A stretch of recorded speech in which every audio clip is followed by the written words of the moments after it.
According to DW, as the value of the Egyptian pound plummets, grocery shopping has changed for many middle-class Egyptians, becoming a strict exercise in currency control. Egypt's currency has devalued by around one-third since late October, and inflation currently stands at over 20%. Some economists suspect it's even worse than that.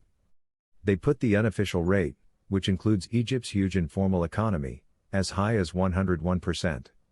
Food prices doubled, salaries halved, and banks that restrict how much cash you can take out of your accounts.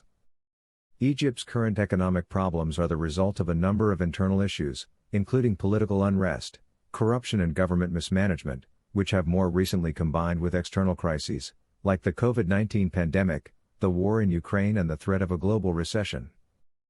The pandemic decimated Egyptian tourism, one of the country's big money earners.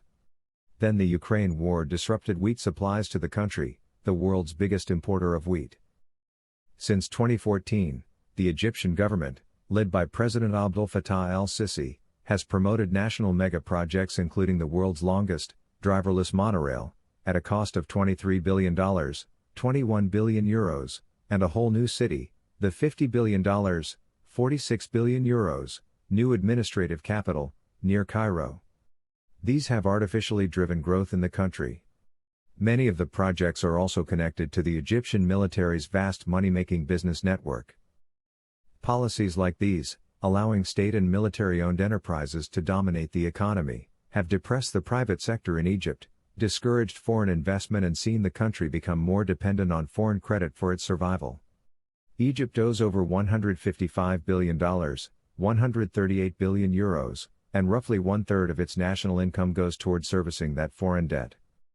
In mid-December, the International Monetary Fund, or IMF, approved a $3 billion support package for Egypt.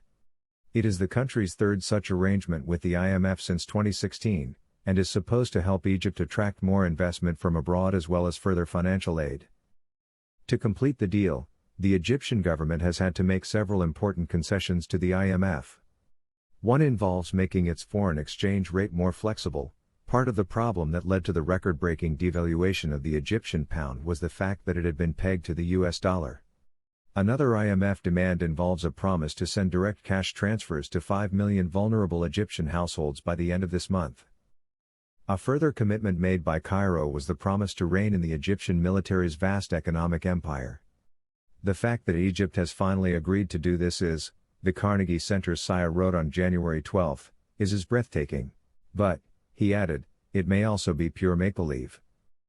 With country's currency devaluating, IMF and the interest behind would be able to scope up the valuable assets for a penny. That's how global elites make their money.